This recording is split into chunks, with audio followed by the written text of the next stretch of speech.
আসসালামু আলাইকুম রহমতুল্লাহি ওবরাকাতুহু। সম্মানিত দর্শক, আমাদের পররাষ্ট্রমন্ত্রী জনাব খলিলুর রহমান একজন শিক্ষিত, মার্জিত এবং ঝানু এবং দক্ষ কূটনীতিবিদ। তার ভাষায় শালীনতা আছে, মাধুর্যতা রয়েছে। যথেষ্ট বিশেষণ সহকারে তিনি বাংলা এবং ইংরেজি বলেন এবং কথার যে রিদম, কখনো গলা উঁচিয়ে নেওয়া, কখনো নিচে নেওয়া, এবং তার সঙ্গে সঙ্গে কথার সঙ্গে সঙ্গে আই কন্ট্যাক্ট, মানে চোখের যে ভাব বিনিময়, এই জিনিসগুলো তিনি অসাধারণ দক্ষতা নিয়ে করেন। এবং পার্সোনালি তার কোনো বক্তব্য যখন মিডিয়াতে আসে, আমি বাংলাদেশে আসলে সাধারণত এ টু জেড কারো বক্তব্য ওভাবে শুনি না, কিন্তু তার বক্তব্য আমি শুনি। আগে যেভাবে বক্তব্য দিতেন, ধরুন অসাধারণ বক্তব্য দিতেন মোকাম্মেল হক সাহেব, সচিব, না শুনে কোনো উপায় ছিল না। বক্তব্য দিতেন সুরঞ্জিত সেনগুপ্ত, বক্তব্য দিতেন আসাদুল্লাহ, সচিব, এরকম আরো অনেকে। তো সেই বক্তব্যের যুগ নেই, কিন্তু এই যুগে যারা বক্তব্য দেন, পার্লামেন্টে যেমন কয়েকজন আছেন, আর বাইরে, পার্লামেন্টের বাইরে খলিলুর রহমানের বক্তব্য তেমনি। তো তিনি যখন চীন সফর শেষে বাংলাদেশে এসে বক্তব্য দিচ্ছিলেন, ঠিক তারই মধ্যে হঠাৎ দেখলাম তিনি মেজাজ হারিয়ে ফেলেছেন। যদিও আমাদের যে বাঙালির কতগুলো অসভ্যতামি রয়েছে, আমরা মেজাজ হারানো বলতে বুঝি কাউকে গালি দেওয়া, চুদির ভাই বলা, থাপ্পড়ায় তোর 32টা দাঁত খুলে ফেলবো, বের হওয়া আমার চোখের সামনে থেকে, পাড়ায় তোর জিব্বা টানে ছেড়ে ফেলবো, মানে এইগুলো না বলা পর্যন্ত আমরা মনে করি না যে এই লোকটা রাগ হয়ে গেছে। তারপর কারো গায়ে হাত দেওয়া না পর্যন্ত, যেটাকে আঞ্চলিক ভাষায় বলা হয় কানপট্টি ফাটিয়ে দেওয়া, 32টা দাঁত খুলে ফেলা, জিব্বা টেনে ছেড়ে ফেলা, ঘাড় ধাক্কা দেওয়া, অর্ধচন্দ্র, তারপরে পশ্চাৎ দেশে লাথি মারা, এই জিনিসগুলো কারোর সাথে ফিজিক্যালি না করা পর্যন্ত সেই লোক মোটামুটি মনে করে যে তাকে অপমান করা হয়নি। কিন্তু এটা তো অসভ্য বাঙালির চরিত্র। কিন্তু খলিলুর রহমান তো অসভ্য বাঙালি নন। তিনি জেনেটিক্যালি বাঙালি, কিন্তু লেখাপড়া, নাগরিকত্ব, বহুকাল বিদেশে বসবাসী, নানা যে বিষয়গুলো নিয়ে বিতর্ক আছে, সেই বিতর্কের মধ্যে তিনি এক অনন্য মানুষ। তার কাছে সেই পশ্চিমা সংস্কৃতি বলতে যা বোঝায় সেটাই আশা করে মানুষ। তো সেই দিক থেকে চীন সফরের পর তিনি যেভাবে বিরক্তি প্রকাশ করেছেন, রাগ হয়েছেন, এবং তার যেটা সীমা আছে, সার্কেল আছে, সেই সার্কেলের বাইরে গিয়ে তিনি সাংবাদিকদের সঙ্গে যে ভাষায় কথা বলেছেন, এতে করে মনে হচ্ছে তিনি প্রথমত মেজাজ হারিয়ে ফেলেছেন, দ্বিতীয়ত তার চীন সফরটি আসলে ভালো হয়নি। বা আমরা সচরাচর আমাদের দেশের যে অবকাঠামো, আমাদের দেশের যে অর্থনৈতিক অবস্থা, আমরা যেভাবে বিদেশ থেকে হয় পেয়ে আসি, নয় হারিয়ে আসি, এরকম একটা অবস্থা তৈরি হয়। কিন্তু একটা দীর্ঘমেয়াদে একটা পররাষ্ট্রনীতি গড়া, একটা বাণিজ্য নীতি গড়া বা কোনো একটি করা, এই বিষয়গুলো আসলে আমাদের দেশে হয়ে ওঠে না। আমরা বিশ্বব্যাংকে গেলাম, সেই আমির খসরু মাহমুদ চৌধুরী সাহেব আমেরিকাতে গেলেন, এখন সে গিয়ে বাংলাদেশ দূতাবাসে ঘোরাফেরা করছে। খলিলুর রহমান সাহেব আমেরিকাতে গেলেন, কোথায় কোথায় ঘোরাফেরা করেছেন সেটা বুঝতে হবে, দেখতে হবে। আমাদের এর আগে ইউনূস সাহেব গেছেন, ইংল্যান্ডে গেছেন, দেখাই করতে পারেনি কারোর সঙ্গে। তো এই হলো আমাদের বাস্তব অবস্থা। আমরা যেটা শুনেছি, শেখ হাসিনার জামানাতে চীন গেছেন, তিনি সেই বৈঠকের মাঝখান থেকে অপ্রস্তুত হয়ে তড়িঘড়ি করে বাংলাদেশে ফেরত আসতে বাধ্য হয়েছেন। এর আগে বেগম খালেদা জিয়া যখন চীন সফরে গিয়েছিলেন 2005 সনে, তখন 2005 সনের 17ই আগস্ট সারা বাংলাদেশে একযোগে গ্রেনেড হামলা হলো, বোমা হামলা হলো সেই 64টা জেলাতে। তিনি সেখান থেকে তড়িঘড়ি করে ফিরে আসতে বাধ্য হলেন। তো সেই অর্থে এবারে যে চীন সফর, সেই চীন সফরের পর আপনি দেখুন, আমার আগের এই ভিডিওতে আমি বলেছিলাম যে এই চীন সফর আসলে ভালো হওয়ার কোনো সম্ভাবনা নেই। এবং এখানে আসলে সাংবাদিকদের সামনে এই মুহূর্তে এগুলো বলার কোনো দরকার ছিল না, প্রেস রিলিজ দিয়ে দিলেই ভালো হতো। ভাগ্য ভালো প্রধানমন্ত্রী সাংবাদিকদের ফেস করেননি, খলিলুর রহমান সাহেবের মতো প্রাজ্ঞ অভিজ্ঞ লোক সেটা করেছেন, কিন্তু সেখানে গিয়েও তিনি যে বক্তব্য দিয়েছেন সেই বক্তব্যগুলো শুনতে ভালো, কিন্তু চীন এবং বাংলাদেশের সম্পর্ক এবং আমাদের যে পররাষ্ট্র দপ্তর তাদের যে দক্ষতা অভিজ্ঞতা প্রাপ্তি এই বিষয়গুলো নিয়ে মানুষের মনে যে আত্মবিশ্বাস, সেই আত্মবিশ্বাসটা তলানিতে চলে গেছে। প্রথমত চীন সফরে তিনি খুব চমৎকারভাবে বোঝাতে চেষ্টা করছিলেন যে নর্মালি চীনের সাথে বাংলাদেশের যে বিষয়গুলো সেগুলো পররাষ্ট্র দপ্তরের বা আমাদের দেশের পররাষ্ট্র সচিব পর্যায়ে চলে যায়, কিন্তু এটা এখন পররাষ্ট্র মন্ত্রী পর্যায়ে আছে। ভালো কথা, বাংলাদেশের ফাইলগুলো সচিবের দরবারে না থেকে এখন সেই ফাইলগুলো পররাষ্ট্রমন্ত্রীর দপ্তরে চলে গেছে এক ধাপ। আর চীনের যে পররাষ্ট্রমন্ত্রী তার দপ্তরে চলে গেছে। ভালো কথা, কিন্তু এই সফরের সময় চীনের পররাষ্ট্রমন্ত্রী কোথায় ছিলেন? কারণ এটা তো মেইনলি এই মুহূর্তে যা কিছু ইনিশিয়েট হচ্ছে পুরোটাই বাংলাদেশের মানে ministry of foreign affairs MOFA এবং চীনের মোফা, তো সেখানে চীনের পররাষ্ট্রমন্ত্রীর উপস্থিতি তো খুবই জরুরি, নাম্বার ওয়ান। সে ব্যাপারে তার এই বক্তব্যটা মানে তিনি যেটা বলছেন এটা মানে এখন সবকিছু চীনের পররাষ্ট্র মন্ত্রণালয় দেখছে, সেখানে মন্ত্রী নেই, প্রেসিডেন্ট আছে কিন্তু মন্ত্রী নেই। মন্ত্রী কোথায়? মন্ত্রী ভারতে।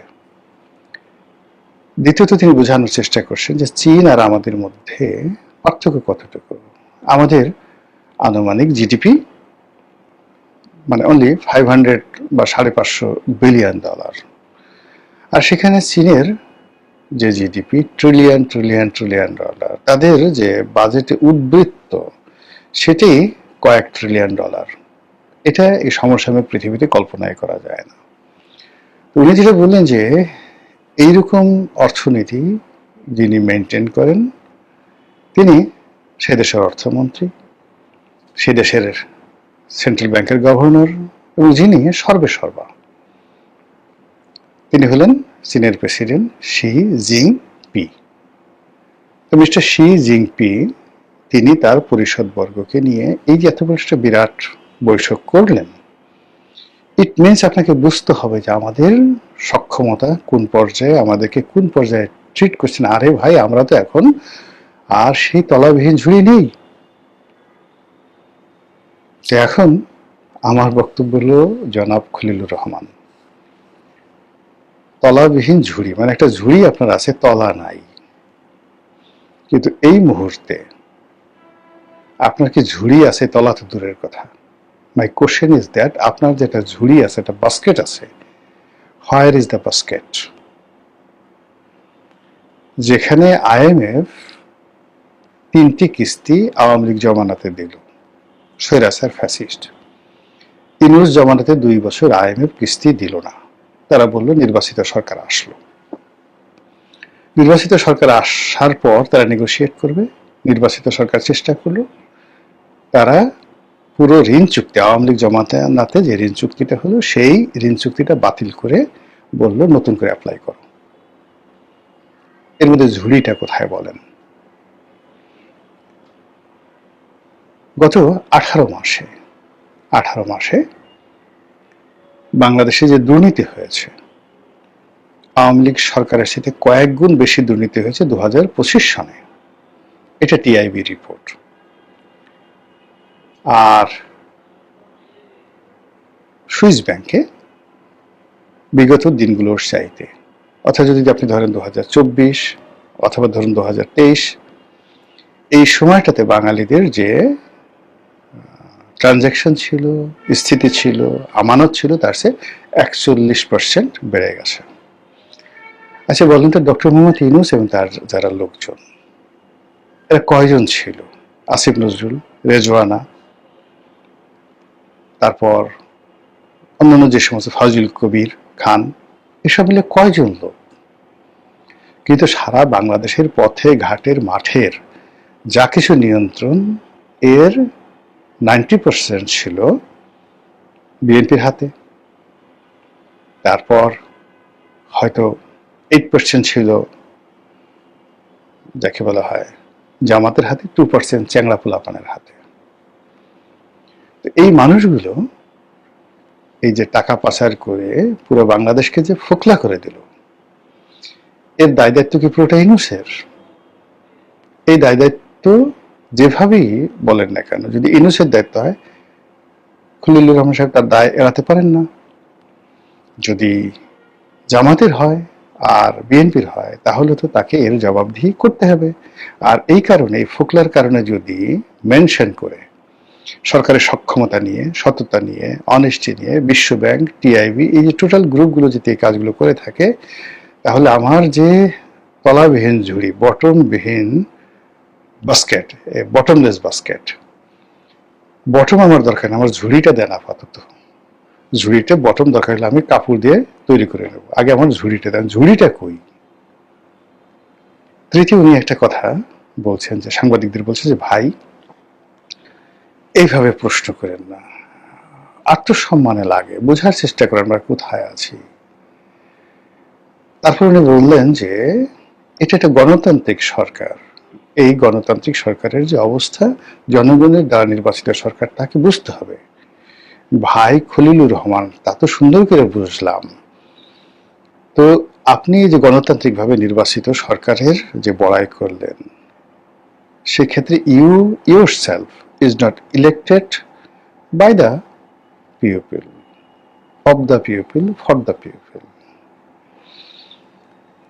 You are appointed by dash dash dash, selected by Dr. Yunus and Gong, then carried by Janab Tarek Rahman and his government. কোথায় যাব বলেন? ঝুড়ি কোথায়?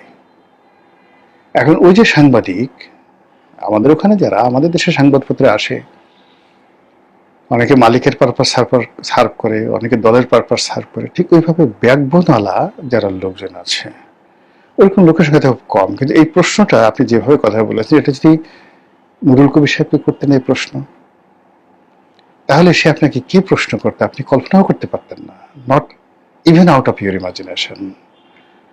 আমি আপনাকে বলবো যে আপনি এই চীন সফর নিয়ে একটি সাক্ষাৎকার দিন নিউ এজের সম্পাদক জনাব নুরুল কবিরকে, অথবা জনাব নুরুল কবিরের সঙ্গে একটা টেলিভিশন টক শোতে আপনি বসেন, ইভেন তার নিউ এজ একটা সাক্ষাৎকার দেন, আমরা সেটা একটু দেখতে চাই।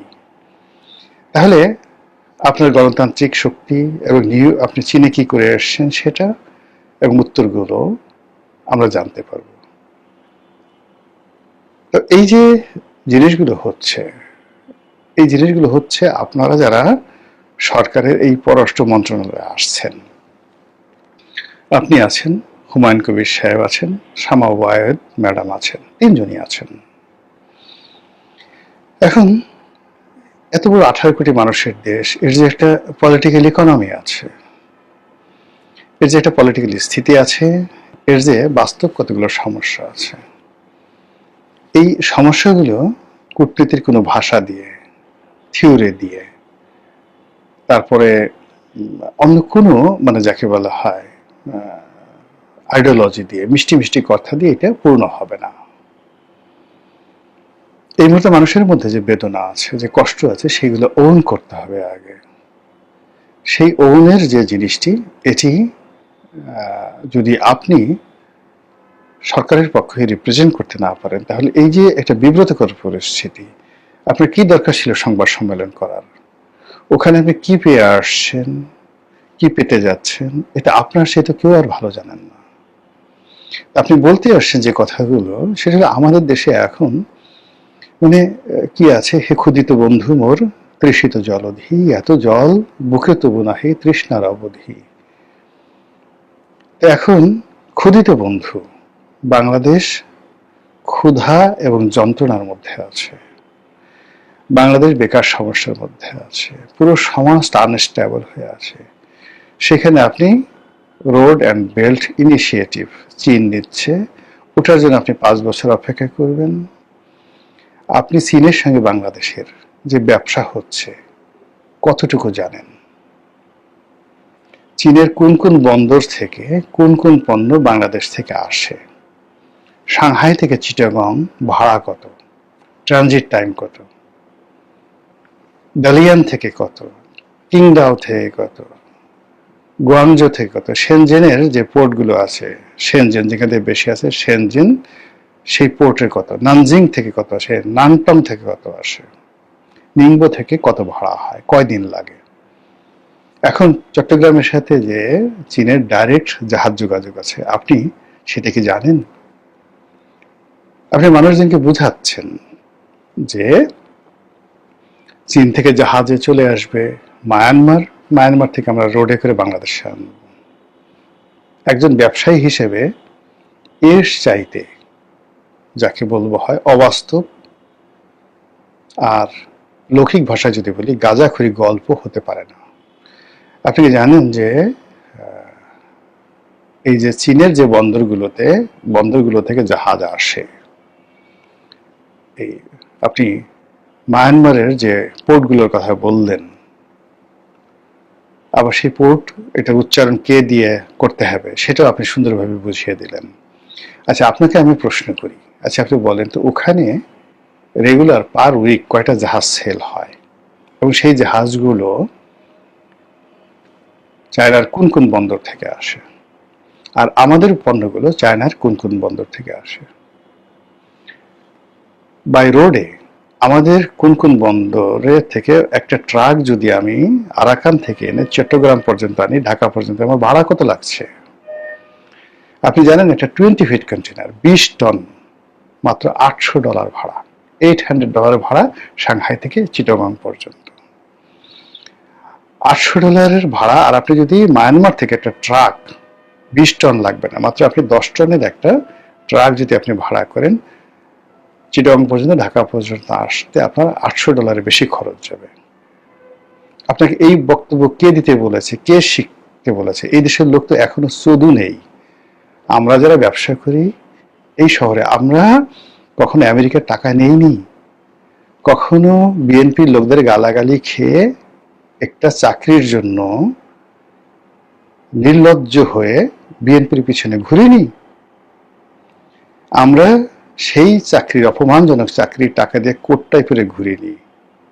এই দেশে আমার মতো মানুষ মাথার ঘাম পায়ে ফেলে চীনের প্রতিটি শহরে বন্দরে, কোরিয়া থেকে শুরু করে বাংলাদেশের যেখানে যেখানে ইম্পোর্ট আছে, বাংলাদেশের যেখানে যেখানে এক্সপোর্ট আছে, এরকম অন্ততপক্ষে কয়েক লাখ শিক্ষিত মানুষ আছে যারা সমস্ত ট্রেড অ্যান্ড কমার্স মুখস্থ। কত ভাড়া, কত কস্টিং, কত কি এভরিথিং টু দি পয়েন্ট। একটা সেন্ট মানে ডলারের যে 100 ভাগের 1 ভাগ, সেই একটা সেন্টের হিসাব ও আমাদের মুখস্থ। তো আমাদেরকে যদি বলা হয় যে মায়ানমার হয়ে যে রাস্তা যাচ্ছে, সেই রাস্তা দিয়ে আমরা মাল আনবো কুনমিং হয়ে, এটা আপনি বুঝাইতেও পারবেন টিডিক্কার বাবাকে, গ্রামের একজন অর্ধোন্মাদ পাগলা কিসিমের মানুষ টিডিক্কা। সারাদিন সে তার ছেলেকে নিয়ে ব্যস্ত থাকে, লেখাপড়া কিছু জানে না। টিডিক্কার বাবাকে যদি বলেন, সেটা পাশা চুলকাবে, একটু অন্ডকোষের নিচে হাত দিবে, আর আপনার এই কথা শুনে বলবে হ্যাঁ কথা বটে, জ্ঞানী বটে, লেখাপড়া জানে বটে। কিন্তু এই যে চীনের সাথে কুনমিং হয়ে যে ব্যবসার যে কথা বলা হচ্ছে, বা মানে একটি রাস্তা ধরে সিল্ক রোড হয়ে বাংলাদেশ থেকে হ্যাং করেঙ্গা ত্যাং করেঙ্গা, চীনের ম্যাপটা একটু দেখেন, প্রোডাক্টগুলো দেখেন, পেঁয়াজ আসে থেকে, আদা আসে থেকে, আমাদের চীনের কোন শহর থেকে, ইলেকট্রনিক্স আইটেম কোন শহর থেকে আসে, টেক্সটাইল আসে কোন শহর থেকে, এই জিনিসগুলো আপনাকে জানতে হবে, তারপরে কথা বলতে হবে। আদারওয়াইজ আপনি রাগ দেখাতে পারবেন অসহায় দুর্বলের সঙ্গে, কিন্তু আপনার এই কথার ফলে সরকারের লাভ হবে না, আপনার নিজেরও লাভ হবে না। আমরা যারা আপনাকে প্রমোট করতে চাই বা আপনাকে ভালোবাসি, এ সকল কথা বলা মানেই আপনার মধ্য থেকে এক ধরনের অ্যারোগেন্সি বের হয়ে আসে, কর্তৃত্ববাদী বের হয়ে আসে। অনুরোধ করব, যেখানে আসছেন থাকুক না, আর সংবাদ একটা প্রেস রিলিজ দিয়ে দিলে যথেষ্ট, চীন থেকে আমরা এই করে আসছি, এই করে আসছি। কিন্তু মুখোমুখি আপনি যখন আসবেন, আপনার চেহারা শুরুতে কিন্তু একটা ভাব চলে আসবে, বিজয়ের ভাব চলে আসবে। আপনি ওখানে যে কটা হ্যান্ডশেক করেছেন, যে কটা ছবি আমরা ফেসবুকে দেখেছি, আপনি ভিডিওতে আপনার যে চালচলন দেখেছি, ওটা দেখে আমাদের যা বোঝার আমরা কিন্তু বুঝে গেছি। আমরা যেহেতু দেশের স্বার্থে কোনো কথা বলছি না, আপনি কেন একবারে এই কথাগুলো বলতে যাবেন? আপনার কল্যাণ হোক, আপনি ভালো থাকুন, আপনার শরীর স্বাস্থ্য ভালো